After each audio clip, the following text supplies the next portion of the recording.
Kia ora koutou. This video is going through 3 more questions from the homework worksheet. Now there could be a bit of background noise. I'm sorry about that. I can't do too much about it. I'm going to do question 15, 16 and 17. Sorry, 15, 16 and 8 because I'm down to marking about question 18. So these are 3 of the ones that you guys had more trouble with. Although, as I said already, you've done overall a really fantastic job with some quite hard content for this time of the year. All right, let's start with question 15. So in the first 2 of these, it says in both of them we have to find exact values, so we don't want any decimals. We also have to make sure that if we end up solving a quadratic that we show our factorization, and that comes up, I think, in the last one. Okay, let's start with this. 3x times e to the 4x is equal to e to the power of 7. You can see that we've got x up in the exponent, so we're going to want to take logs. Now, we can choose what log base to use, but I'm going to use log to base e because I've got 2 of the terms have got e to the power in them. So taking logs of both sides, I can do this. Take the natural log of this and the natural log of this. And now I'm going to apply my level 2 log rules. I'm going to do that in one step because by this stage you should be feeling pretty confident with them. If you're not, go and watch my 12 MAA logs video. So here, this is going to give me x ln 3 plus 4x ln e is equal to 7 times ln e. Right, so this is the natural log function here. This is e to the x, and this is its inverse. The natural log just means log to base e. So the log to base e of e is equal to 1. Most of you got that, but a few of you got a bit stuck here and didn't know what to do. So we've got x log 3 plus 4x is equal to 7. From here it's back to a level 2 problem where we're factorising out the x because we want to make x the subject. So we get x is equal to 7 over 4 plus ln 3.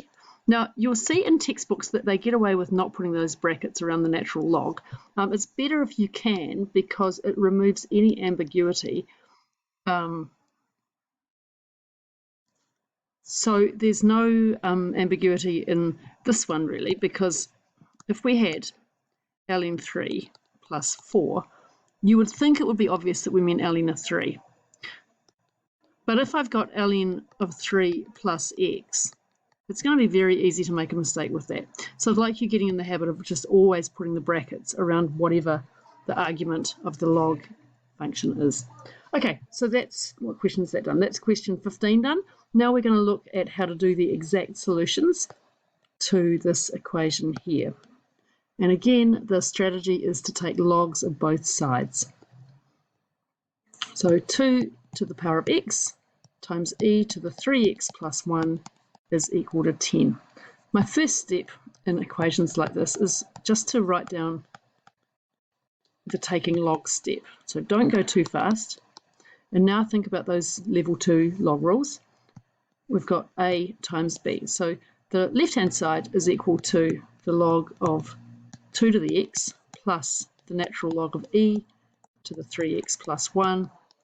And that equals the natural log of 10. That gives me x ln of 2 plus 3x plus 1 times the natural log of e is equal to ln of 10. So here, this is going to clean up nicely because ln of e is simply 1. That gives me x times ln of 2 plus 3x plus 1 is equal to the natural log of 10. See, I'm getting slack with my own new rule already. There we go. And now we're collecting up and factorising. So anything that's got an x in it. So we get x into natural log of 2 plus 3 is equal to the natural log of 10. Take away 1. And my final answer will be x is equal to the natural log of 10 minus 1 over the natural log of 2 plus 3. Okay, so the hardest of these questions is probably this next one, which is question 8. I didn't quite get to it in last night's video. We have to use algebra to solve this equation. Now, there are several ways to go, but in the interest of getting this done, I'm just going to pick the way that I chose. which I think is the most efficient way. So I looked at it and I saw a thing with half out the front here and nothing much going on here. I'm going to do every single step in here so that you can see what's going on. So here we've got the log to base 2 of x plus 15. I'm going to reorder this a bit and get the stuff with the x's on one side and the constant on the other side. So minus log to base 2 of the square root of x, right? That's applying my power rule.